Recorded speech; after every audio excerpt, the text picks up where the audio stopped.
எல்லோருக்கும் வணக்கம். ரொம்பவுமே எச்சரிக்கையாக இருக்காங்க நண்பர்களே மார்க்கெட்டில். இன்றைக்கி நம்மளுடைய நிஃப்டி எந்த பக்கமும் டைரக்ஷன் எடுக்க முடியாமல் மேலே இங்கேயே ஆடிக்கிட்டு இருக்காங்க. இந்த மாதிரி என்னைக்காவது ஒரு நாள் ஆடுறாங்க அப்படின்னாவே அப்போ அடுத்த சில நாட்களில் ஏதோ ஒரு 500,000 பாயிண்ட்டுக்கு வேலை வச்சுட்டாங்க அப்படின்ற மாதிரி தான் அர்த்தம். இதுக்கு முன்னாடி இப்படித்தான் 25,000க்கு பக்கத்தில் ஆடிக்கிட்டு இருந்தது.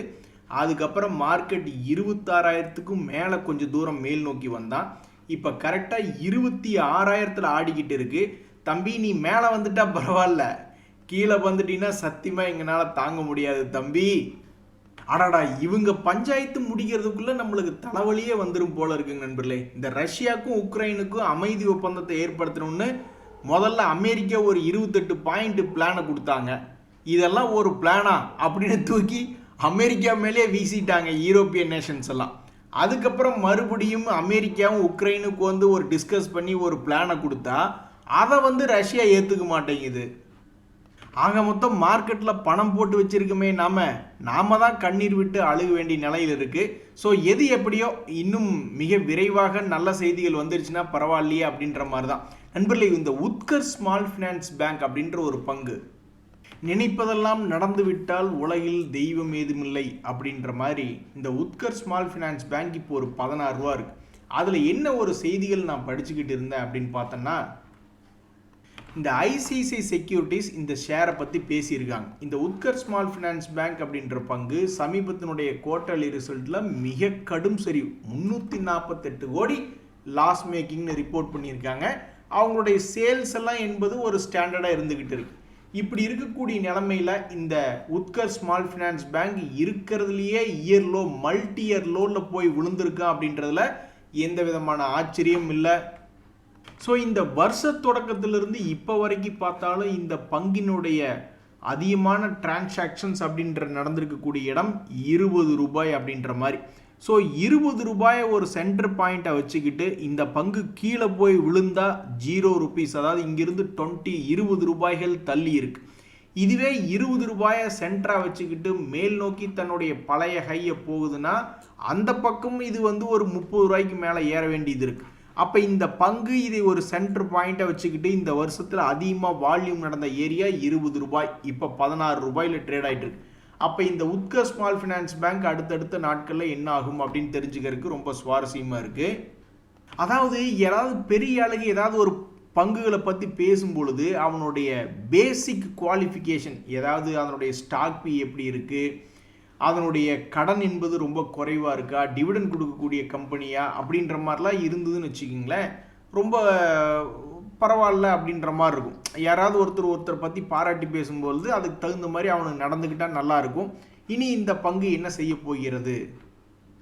இந்த உத்கர் ஸ்மால் ஃபினான்ஸ் பேங்க்னு இல்லைங்க, ஏகப்பட்ட பேர் ஏகப்பட்ட பங்குகளை லாக் ஆகி வந்திருக்காங்க. நீங்கள் எத்தனை பங்குகளில் லாக் ஆகி வந்திருக்கீங்க அப்படின்றத கமெண்ட்டில் போடுங்க. பார்க்குறக்கே ரொம்ப சுவாரஸ்யமாக இருக்கும். எத்தனையோ பேர் எத்தனையோ பங்குகளை லாக் ஆகி வந்திருக்காங்க. ஒரு காலத்தில்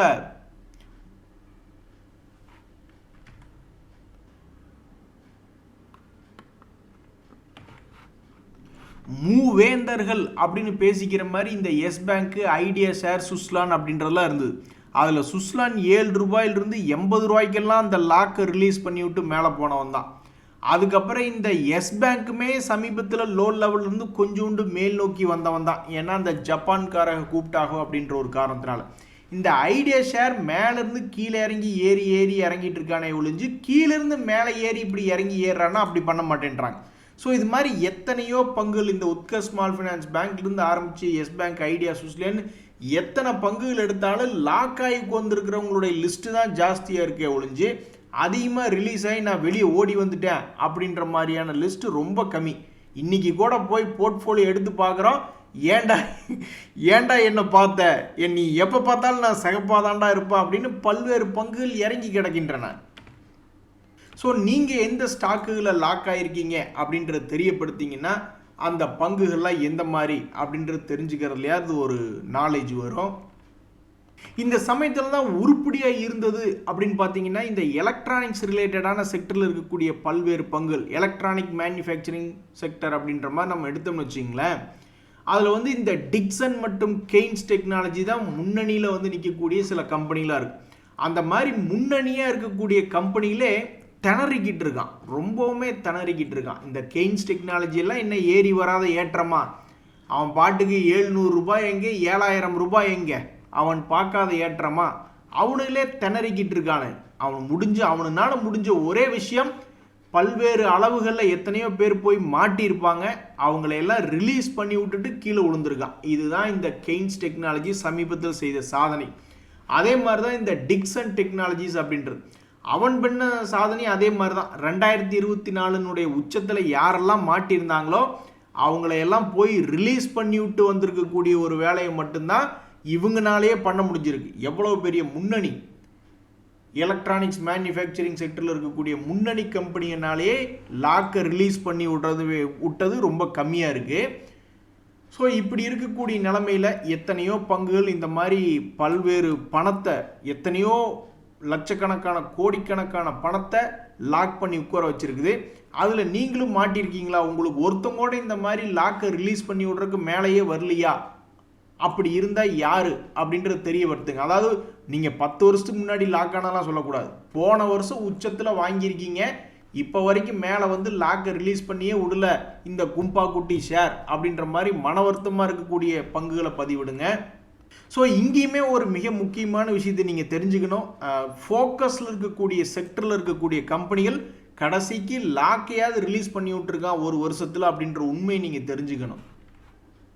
வேறு என்ன மார்க்கெட்டில் முக்கியமான செய்திகள் அப்படின்னா, இந்த சுதீப் ஃபார்மா அப்படின்ற ஒரு பங்கினுடைய ஐபிஓ, அந்த ஐபிஓனுடைய க்ளோசர் டேட் இன்னைக்கு க்ளோஸ் ஆகக்கூடிய இந்த நேரத்தில் இதனுடைய கிரே மார்க்கெட் ப்ரீமியம் என்னவா போய்கிட்டு இருக்கு அப்படின்னு பார்த்தீங்கன்னா, மேபி இது கழுது தேஞ்சு கட்டெரும்பான கதையாக சில நாட்களுக்கு முன்னாடி ஒரு வேளை 20% இது வந்து லிஸ்டிங் கெயின் ஆகுமோ அப்படின்னு பார்த்துக்கிட்டு இருந்தாங்க மார்க்கெட்டில்.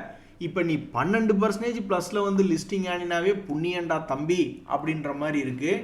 ஸோ எது எப்படியோ ஐபிஓக்களை பொறுத்த வரைக்கும் நியூஸில் இந்த சுதீப் ஃபார்மா அப்படின்றதனுடைய கிரே மார்க்கெட் ப்ரீமியம் இன்றைய நிலைமையில் இந்த மாதிரி இருக்குது. நண்பர்களே, ஃபார்மா செக்டரில் ஒரு நியூஸ் இருக்குது. சமீபத்தில் ஃபார்மா செக்டர் லேஸ் அப்படியே துடிப்போடு ஆடிக்கிட்டு இருக்கான். கீழேருந்து நல்லா மேல் நோக்கி ஏறிட்டு பல பங்குகள் பாதி கிணறுல இருக்குது. இனி இங்கேருந்து தொடர்ந்து சரிவடைதால் அது திருப்பி புதிய உச்சம் போகுதான்னு தெரில. இப்படி இருக்கும் பொழுது இந்த ஒரு முக்கியமான செய்தி என்ன வருகிறது அப்படின்னு பார்த்தீங்கன்னா, commerce and industry minister Piyush Goyal அவர்கள் ஃபார்மா செக்டரில் இருக்கக்கூடியவங்களை சந்தித்து ஒரு மீட்டிங் போட்டு பேசிகிட்டு இருக்காரு அப்படின்ற ஒரு தகவல் வந்திருக்கு. இதை தொடர்ந்து இன்றைக்கி இந்த மார்க்கெட்டில் பார்த்தீங்கன்னா இந்த ஃபார்மா செக்டரில் இருக்கக்கூடிய பங்குகள் தான் இன்றைக்கி கொஞ்சம் பிரகாசமாக இருக்காங்க. அதில் அதிகமாக வளர்ச்சி அடைஞ்ச பங்கு அப்படின்னு பார்த்தீங்கன்னா இந்த லூபின் ஷேர் அப்படின்றது 2% ஏறி இருக்குது. அதே மாதிரி கிளென்மார்க் அப்படின்ற பங்கு ஒரு 2% ஏறி இருக்குது. நல்லது சொன்னால் நல்லா இருக்க போகிறோம், கெட்டது சொன்னால் கும்பா பாட போகிறோம் அப்படின்னு இன்றைக்கி பல்வேறு ஆயில் மார்க்கெட்டிங் கம்பெனிஸ்லாம் இன்றைக்கி கொஞ்சம் இறங்கியிருக்கு. பிபிசிஎல் ஒரு 1% இறங்கியிருக்கு, ஐஓசி 1% இறங்கியிருக்கு. இதுக்கு மிக முக்கியமான காரணம் என்ன அப்படின்னு மீடியாக்களில் டிஸ்கஸ் பண்ணிகிட்டு இருக்காங்க அப்படின்னு பார்த்தோம்னா, இந்த இன்வெஸ்டெக் அப்படின்றவங்க அவங்களுடைய அனாலிசிஸின் படி இந்த ஆயில் மார்க்கெட்டிங் கம்பெனிஸ் எல்லாம் கொஞ்சம் வீக்காக இருக்குமோ அப்படின்னு அவங்க எதிர்பார்த்து அவங்க ஒரு அறிக்கை வெளியிட்டிருக்காங்க. பாவம், அதனால் இந்த ஐஓசி போன்ற பல்வேறு ஆயில் மார்க்கெட்டிங் கம்பெனிஸ் எல்லாம் இன்றைக்கி இறங்கியிருக்கு. இங்கேயும் ஒரு முக்கியமான விஷயத்தை கவனிங்க, இந்த பங்குகள்லாம் நல்ல டிவிடெண்டுகளை அள்ளி கொடுக்கக்கூடிய பங்குகள். ஆக இவங்களும் லாக்கதை ரிலீஸ் பண்ணி விட்டுருக்காங்க. கிட்டத்தட்ட மேலே உச்சியில் மாட்டியிருந்தால் மறுபடியும் திருப்பி நோ லாஸ் நோ கெயின் ஒரு மாதிரி கொண்டு வந்து விட்டுருப்பாங்க.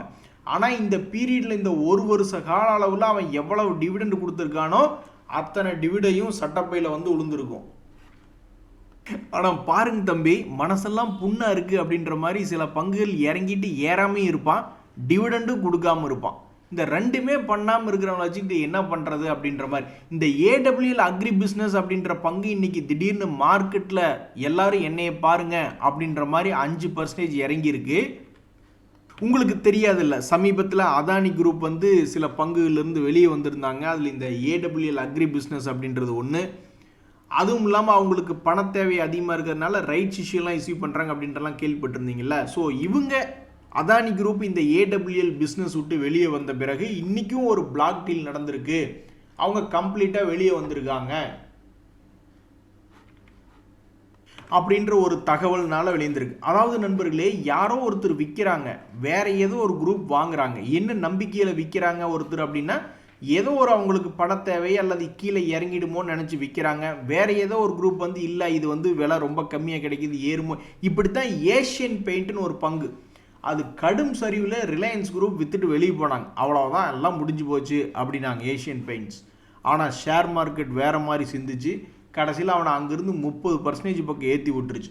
ஸோ இந்த ஏடபிள்யூஎல் அக்ரி பிஸ்னஸ் அந்த மாதிரி ஏதாவது நடக்குமா இல்லையா அப்படின்ற மாதிரி தான் பல பேர் பார்த்துட்டு இருக்காங்க.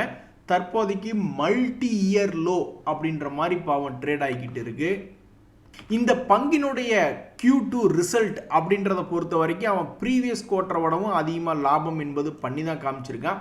ஸோ ரொம்ப சுவாரஸ்யமாக இருக்குது இந்த ஏடபிள்யூஎல் அக்ரி பிஸ்னஸ் அப்படின்ற பங்கு. அடுத்தடுத்த நாட்களில் இந்த பிளாக் டீல் அப்படின்றது முடிஞ்ச பிறகு, அதானி குரூப் வெளியே வந்த பிறகு என்ன நடக்க போகிறது அடுத்த வருடங்களிலே. நம்ம ஃபர்ஸ்ட் ஸ்லைடில் கூட சில சின்ன சின்ன கம்பெனிகள் கீழே விழுந்து மறுபடியும் லாக் ஆகி கிடக்குது அப்படின்ற மாதிரி பார்த்துக்கிட்டு இருந்தோம். இப்போ இன்னுமே பிரபலமான பல்வேறு கம்பெனிகள் இன்னும் மேல் நோக்கி வரமாட்டேங்கிற. அதுலேயும் முக்கியமாக இந்த வருண் பிவரேஜஸ், ஓஎன்ஜிசி போன்ற பங்குகள்லாம் எத்தனையோ செய்திகள் வருது, எனர்ஜி ரிலேட்டடாக எத்தனையோ செய்திகள் வருது.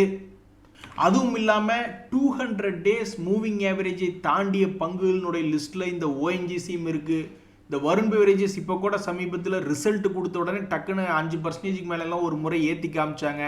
அதுக்கப்புறம் தொடர்ந்து கடுமையான சரிவடைஞ்சு அவனுடைய பழைய இடத்துக்கே வந்து விழுந்து கிடக்கிறான். அதே மாதிரி பெரிய ஆளுக்கு தான் இன்னும் கொஞ்சம் கூட முயற்சிக்க மாட்டேங்கிறாங்களே அப்படின்னு இந்த NHPC அந்த பங்கும் வந்து பொழுது விடிஞ்சா நான் கீழே போய் உட்காந்துக்கிறேன் அப்படின்ற மாதிரி அந்த பங்கும் தற்போது மேலே இருந்தால் டக்குன்னு சில மாதங்கள் கழித்து பார்க்கும்போது கீழே வந்து லோவில் ட்ரேட் ஆகிட்டு இருக்கு. அவென்யூ சூப்பர் மார்ட்ஸ் அந்த பங்குமே சமீபத்தில் வந்து ஏதாவது ஒரு ரிவர்சல் வருவானா, மேலேருந்து கீழே வந்தால் நீ நியாயத்துக்கு என்ன பண்ணணும், 200 days மூவிங் ஆவரேஜில் சப்போர்ட் எடுத்து மேலே பண்ணணும். இதை தானே ஒவ்வொரு ட்ரேடர்களும் நாங்கள் வந்து யோசிச்சுக்கிட்டு இருப்போம் அப்படின்னு பல பேர் யோசிச்சுக்கிட்டு இருந்தாங்க. ஆனால் அவன் என்ன பண்ணியிருக்கான்னா, கும்பா குட்டி வேலையை பண்ணிவிட்டு ஒரு ரிவர்சல் மாதிரி விழுகாமல் அதை அப்படியே அந்த டவுன் ட்ரெண்ட், அந்த ரிஸ்க்கை கண்டினியூ பண்ணி டவுன் ட்ரெண்ட்லேயே கண்டினியூ பண்ணிக்கிட்டு இருக்கான். இந்த மாதிரி எத்தனையோ பங்குகள் எல்லாத்தையும் மாட்டி உட்கார வச்சிருக்கு. ஸோ இந்த பங்குகளெல்லாம் எப்போ திருப்பு முனை வரும் அப்படின்னு பல ட்ரேடர்கள் எதிர்பார்த்து காத்து வந்துட்டு இருக்காங்க. ஆஹா, கடன் வாங்கி இருக்கக்கூடிய பல்வேறு நண்பர்களுக்கு ஒரே சந்தோஷமான நியூஸாக வந்துக்கிட்டு இருக்கு கடந்த ஒரு வருஷமாக. அதாவது வீடு கட்டுறக்காக கடன் வாங்கி இருந்திருப்பாங்க, இப்போ கொஞ்சம் கொஞ்சமாக வட்டி ரேட்டை குறைச்சிக்கிட்டே வராங்க. இப்போ கடைசி இந்த வருஷத்தில் இன்னொரு மீட்டிங் இருக்குது, அந்த மீட்டிங்கில் எப்படி ஒரு 1/4% இது குறைச்சிருவாங்களோ அப்படின்ற எதிர்பார்ப்பு பல பேர்த்துக்கு வந்திருக்கு. ஏன்னா நம்மளுடைய RBI கவர்னர் வந்து நம்ம நாட்டினுடைய இன்ஃப்ளேஷன் வந்து கொஞ்சம் கட்டுக்குள்ளே இருக்கிற மாதிரி தான் தெரியுது அப்படின்ற மாதிரி பேசியிருக்காரு. ஸோ இதனால் நம்மளுக்கு வந்து நிறைய பேர் என்ன எதிர்பார்க்குறோம்னா, ஓகே வட்டி விகிதம் கம்மியாகுமா. நண்பர்களே, இன்னொரு விஷயம் ஒன்று கேள்விப்பட்டு இருந்தேன். அதாவது நிறைய பேர் வந்து கோல்டுகளை வந்து அடமானம் வைக்கிறாங்க அப்படின்ற மாதிரி. அதாவது இதுக்கு முன்னாடி கூட எனக்கு என்ன ஒரு ஞாபகம்னா, கவர்மெண்ட் வந்து வீட்டில் சும்மா இருக்கக்கூடிய தங்கத்தை பேங்க்கில் வச்சு ஒரு சின்ன வட்டி வாங்கிங்க அப்படின்ற மாதிரி. அதுக்கு என்ன அர்த்தம், ஒரு லீஸ் கொடுக்குற மாதிரி தானே, ஒரு ரெண்டலுக்கு விடுற மாதிரி தானே, லீஸ் கொடுக்குற மாதிரி. அப்புறம் திருப்பி நம்மளுடைய நகையை நம்மளே எடுத்துக்கிறோம், அந்த மாதிரி தான். ஸோ சும்மா இருக்கக்கூடிய தங்கத்தை அதுக்கு ஏதோ ஒரு இன்கம் வரட்டுமே அப்படின்ற மாதிரியான ஒரு ஸ்கீம்ஸ். அது வந்து ப்ரைவேட் ஜுவல்லரியில் நடக்குதா? நான் வந்து என்ன ஒரு ஆர்டிகிள் படிச்சுக்கிட்டு இருந்தேன்னா, இந்த மாதிரி ப்ரைவேட் ஜுவல்லரிகளில் இந்த மாதிரி ஜுவல்லரியை லீஸுக்கு விடுறது நடக்குதா? அது நடக்குதுன்னா அது எந்த நாட்டில் நடக்குது, நம்ம நாட்டில் நடக்குதா அல்லது வேற எங்காவது நடக்குதா? அந்த மாதிரி நீங்கள் ஏதாவது கேள்விப்பட்டிருக்கீங்களா அப்படின்றது தெரியப்படுத்துங்க. நண்பர்களே, ரொம்பவுமே வாலட்டிலிட்டியான பங்குகளில், அதாவது காரணம் இருக்கோ இல்லையோ அவனுடைய சுபாவமே அப்படித்தான், ஓங்கி அடிச்சா 1.5 டன் வெயிட் அப்படின்ற மாதிரி தான் இந்த அவன்டெல் லிமிடெட் அப்படின்ற பங்குனுடைய மூவ்மெண்ட் எல்லாம் சமீபத்தில் இருந்தது. அவன் பாட்டிக்கு 200 to 100, அப்புறம் 100 to 200, மறுபடியும் 200 to 110ன்னு ட்ரேட் ஆகி கொண்டிருக்கக்கூடிய இந்த அவன்டெல்லில் வந்து ஒரு முக்கியமான செய்தி இன்றைக்கி என்ன வந்திருக்கு அப்படின்னு நீங்கள் பார்த்தீங்கன்னா, எங்களுக்கு ஒரு 17 கோடி மதிப்பிலான ஆர்டர் கிடச்சிருக்கு பாரத் எலக்ட்ரானிக்ஸ் லிமிடெட்லேருந்து அப்படின்ற ஒரு தகவல் வந்திருக்கு. நீங்கள் நியூஸ் கொடுக்குறதெல்லாம் ஓகேங்க, நீங்கள் ஏறுவீங்களா, நியூஸ் யூஸ் ஆகுமா அப்படின்றதான் எங்களுடைய கேள்வி அப்படின்றத நம்ம அமௌல்டெல் பார்த்து நம்ம கேட்குறோம். நண்பர்களே, நம்ம சம்பாரித்து வைக்கிறதே குழந்தைகளுக்கு தான். இப்படி ஒரு நியூஸ் பார்த்துக்கிட்டு இருந்தேன். பூனாவில் ஒரு விவசாயி, அவர் வந்து என்னமோ 2.5 கோடி வந்து ஜாயிண்ட் அக்கௌண்ட் போட்டிருக்காரு. அதில் வந்து அவருடைய மகன் என்ன பண்ணியிருக்காரு அப்படின்னா, அப்பாவும் மகனும் சேர்ந்து தான் ஜாயிண்ட் அக்கௌண்ட்டே போட்டிருக்காங்க. பட் இருந்தாலும் அப்பாவுக்கு தெரியாமல் 1.25 கோடி எடுத்துட்டாப்ல. அட பாயில போட்டு வைக்கிறதே உங்களுக்காக தான், அதுக்குள்ளேயே உங்களுக்கு என்னடா அவசரம்? இன்னொரு மிக முக்கியமான செய்தி நண்பர்களே, ஜென் டெக்னாலஜிஸ் அப்படின்ற பங்கு சமீபத்தில் ரொம்பவும் வாலட்டிலிட்டியாக இருந்த பங்கு. சமீபத்தில் கூட என்ன ஆயிருந்தது அப்படின்னு பார்த்தீங்கன்னா, இந்த பங்கு கீழே இறங்கிட்டு ஒரு சின்ன ரேலி அப்படின்றது கொடுத்துட்டு மறுபடியும் கீழே இறங்கி கிடக்கக்கூடிய ஒரு பங்கு தான் இந்த ஜென் டெக்னாலஜிஸ். ஸோ இந்த பங்குலையுமே ஒரு செய்தி என்ன வந்திருக்கு அப்படின்னு நீங்கள் பார்த்தீங்கன்னா, இந்த இடத்துல எங்களுக்கு ஒரு ஆர்டர் கிடைச்சிருக்கு, 108 கோடி மதிப்பிலான ஆர்டர். இது வந்து அவங்களுக்கு எவ்வளோ முக்கியம் அப்படின்னா, அவங்க ஒரு குவார்ட்டருக்கே 200-300 கோடிக்கு தான் சேல்ஸ் பண்ணிட்டு இருக்காங்க. ஸோ அந்த சமயத்தில் இந்த 108 கோடி என்பது ஜென் டெக்னாலஜிக்கு ஒரு கன்சிடரபிளான ஒரு ஆர்டர். இனி இந்த நியூஸுக்கு இந்த ஷேரினுடைய விலை எப்படி ரியாக்ட் பண்ணுது அப்படின்றது பொறுத்திருந்து தான் பார்க்கணும். He did a mens job, அதாவது செஞ்ச வேலையை சூப்பராக செஞ்சாயா அப்படின்ற மாதிரிலாம் சொல்லுவாங்க. அப்படி தான் இந்த மேன் இண்டஸ்ட்ரீஸ் அப்படின்ற பங்கு எத்தனையோ மாதங்களுக்கு பிறகு தன்னுடைய உச்சியை திரும்பி தொட்டி பல பேர்த்தினுடைய அமௌண்ட்டுகளை ரிலீஸ் பண்ணி விட்டுருக்கு. இனி அவங்களுக்கெல்லாம் பாருங்கள், டெசிஷன் எடுக்கிறதுக்கு எவ்வளோ ஜாலியாக இருக்கும். கால் மேலே கால் போட்டுக்கு வந்துக்கிட்டு டெசிஷன் எடுப்பாங்க. அதாவது ஸ்டாக் மார்க்கெட்டில் பார்ஷியல் ப்ராஃபிட் புக்கிங் அப்படின்ற கான்செப்ட் இருக்குது, ட்ரெயிலிங் ஸ்டாப் லாஸ் அப்படின்ற கான்செப்ட் இருக்குது. அது மாதிரிலாம் உபயோகப்படுத்துறதுக்கு எவ்வளோ வசதி பாருங்கள். ஸோ இது போன்ற பங்குகள் எந்த செக்டரில் இருக்குது அப்படின்னு நம்ம தெரிஞ்சுக்கிறது ரொம்ப முக்கியம். இந்த பங்கு அயன் அண்ட் ஸ்டீல் அப்படின்ற செக்டரில் இருக்குது. ஸோ ரீசெண்டில் பார்த்தீங்கன்னா கீழேருந்து மேல் நோக்கி ஏறி வந்து தொட்ட பங்குகளில் எந்தெந்த செக்டரில் இருக்காங்க அப்படின்னு பார்த்தாங்கன்னா, ஃபார்மா செக்டர் ஒன்று இருந்தது, ஸ்டீல் செக்டர் ஒன்று இருந்தது, அதே மாதிரி இந்த எலக்ட்ரானிக்ஸ் ரிலேட்டடான செக்டர் இருந்தது, பேங்க்ஸ் அண்ட் ஃபைனான்ஸில் பல்வேறு அந்த செக்டர்கள்லாம் இருந்தது. அப்படி வந்து தொடாத ஆளுகளில் பார்த்தீங்கன்னா இந்த ஐடி செக்டர் வந்து தொடல, ரயில்வே துறை வந்து தொடல. அப்படி திரும்பி வந்து ஹையை தொடாத செக்டர்கள் மட்டுமே ஒருத்தருடைய போர்ட்ஃபோலியோவில் இருந்ததுன்னா கண்டிப்பாக ரொம்ப கடுப்பில் இருப்பார் பாவம். இந்த ஹாஸ்பிட்டல் செக்டர்லாம் சிங்க குட்டிகள் மாதிரி இருந்தது. ஸோ அந்த வகையில் யதார்த்த ஹாஸ்பிட்டல் என்பது 650 ரூபாயிலிருந்து 350 ரூபா, ஆல்மோஸ்ட் அப்படியே 50% இறங்கிட்டான். அதுக்கப்புறம் 350 ரூபாயிலிருந்து 770 ரூபாய்னு 100%க்கு மேலே வந்து ட்ரேட் ஆகிருக்கு. அதனால் நண்பர்களே, நம்மளுடைய போர்ட்ஃபோலியோவில் கூட சில பங்குகள் ஏறுற மாதிரி காட்டுவான், அப்புறம் இறங்கிடுவான். அந்த கண்டினியூஸாக ஏறுற வேலையை மட்டும் பண்ண மாட்டான். அப்படி கண்டினியூஸாக ஏறுற மாதிரி இருந்தால் அதுக்கு மார்க்கெட்டில் விலை போகிற ஒரு பொருள் எடுத்து வச்சுருந்தா பரவாயில்ல. அப்படின்னு என்ன அர்த்தம்? மார்க்கெட்டில் ஃபோக்கஸில் இருக்கக்கூடிய செக்டர்கள் போர்ட்ஃபோலியோவில் இருந்தால் கொஞ்சம் நன்மையாக இருக்கும். ஸோ இந்த யதார்த்த ஹாஸ்பிட்டல் என்ன இறங்காமையாக இருந்திருக்கான், அவனும் தான் இறங்கியிருக்கான். ஆனால் அதுக்கப்புறம் அவன் ஏறியது வந்து தொடர்ச்சியாக ஏறி இருக்கான். பார்த்தீங்களா? இந்த மாதிரி தான் நம்மளுடைய போர்ட்ஃபோலியோ நடந்ததுன்னா எல்லாருமே சந்தோஷமாக இருப்போமே. ஒரு பொருள் எடுத்த பிறகு தொடர்ந்து ஏறிட்டே இருந்தால் தான் நம்ம மகிழ்ச்சியாக சந்தோஷமாக இருப்போமே. இப்போ ஒரு உதாரணத்துக்கு 50,000 வாங்குகிறோம், ஒரு 20,000 இன்க்ரிமெண்ட் போட்டு வர 2026 ஜனவரியிலிருந்து உங்களுக்கு 70,000 சொன்னால் நம்ம நல்லா தான் இருப்போம். ஆனால் விடுவாங்களா? விட மாட்டாங்க. அதுக்கு தகுந்த மாதிரி நல்ல கம்பெனியாக மாறி போகணும், இல்லைன்னா அந்த மாதிரி கம்பெனியில் இருக்கணும். அது மாதிரி எடுக்கக்கூடிய செக்டரில் வந்து தொடர்ந்து உதவி செய்கிற மாதிரி இருக்கும். சும்மா ஒரு நாள் ஏறுறான், அப்புறம் 2 நாள் இறங்குறான். சில பேர்த்துக்கெல்லாம் எடுத்ததுலேருந்தே ஒரு 10 நாள் இறங்கிடுறான். ஒரு 20-30% எடுத்ததுலேருந்தே இறங்குனா எப்படி சுவாரஸ்யமாக இருக்கும் மார்க்கெட்டு. இன்னொரு சுவாரஸ்யமான விஷயம் ஒன்று படிச்சுக்கிட்டு இருந்தேன். அதாவது எப்படி அந்த ஜாயிண்ட் அக்கௌண்ட்டில் அப்பாவுக்கு தெரியாமல் பையன் பணத்தை எடுத்துகிட்டு போனானோ அது மாதிரி நடந்துடக்கூடாதுன்னு ஜப்பான்காரர் பாருங்க எவ்வளோ விவரமாக யோசிச்சிருக்காரு. லாட்ரியில் கிட்டத்தட்ட 34 கோடி அவருக்கு விழுந்திருக்கிறதாக செய்தி வந்திருக்கு. அதை எடுத்து அவர் அனுபவிச்சுட்டு இருந்திருக்கார். என்ன சொல்லியிருக்காருன்னா, ரொம்ப கம்மியான அளவில் தான்மா லாட்ரி எனக்கு விழுந்திருக்கு அப்படின்னு ஒய்ஃப்கிட்ட சொல்லிட்டு நல்லா ஜாலியாக லக்ஸூரியஸ் லைஃபாக வாழ்ந்துக்கிட்டு இருந்திருக்காரு மனுஷன். அதுக்கப்புறம் அவருக்கே மனசு கில்ட்டி ஆயிடுச்சு. அதுக்கப்புறம் அந்த இதில் ஆர்டிக்கிள் என்ன படித்தேன்னா, ஒரு ஃபினான்ஷியல் பிளானரை கூப்பிட்டு எனக்கு அப்புறம் எல்லாம் இவங்களுக்கு சேர்ற மாதிரி எல்லாம் எழுதி வச்சுட்டாரு அப்படின்ற மாதிரி படித்தேன். ஸோ நீங்கள் ரிட்டையர்மெண்ட் பிளானிங், ஒரு உதாரணத்துக்கு இப்போ இந்த 2025 இந்த ஜனவரி மாதத்துலேருந்து நீங்கள் ரிட்டையர்மெண்ட் அப்படின்ற மாதிரி எடுத்துக்கிட்டால், அப்போ உங்களுக்கு வயசும் அதுக்கு தகுந்த மாதிரி 60க்கு மேலே இருக்கணும். ஸோ அப்போ நீங்கள் எவ்வளவு எதிர்பார்ப்பீங்க? ஒரு மாதத்துக்கு எவ்வளோ வந்தால் அது ஒரு டீசெண்டான, இந்த மாதிரி வீட்டில் எதுவுமே சொல்லாமல் அங்கே இங்கே பதுக்கி வைக்காமல் கண்டிப்பாக எல்லாரும் ஒரு இடத்துல பதுக்கி வச்சுருந்துருப்போம். அந்த மாதிரி எதுவுமே இல்லாமல் மாதம் ஒரு அமௌண்ட் வரணும் அப்படின்னா அது எவ்வளவா இருக்கணும்னு நீங்கள் எதிர்பார்க்குறீங்க அப்படின்றத தெரியப்படுத்துங்க. நன்றி, வணக்கம்.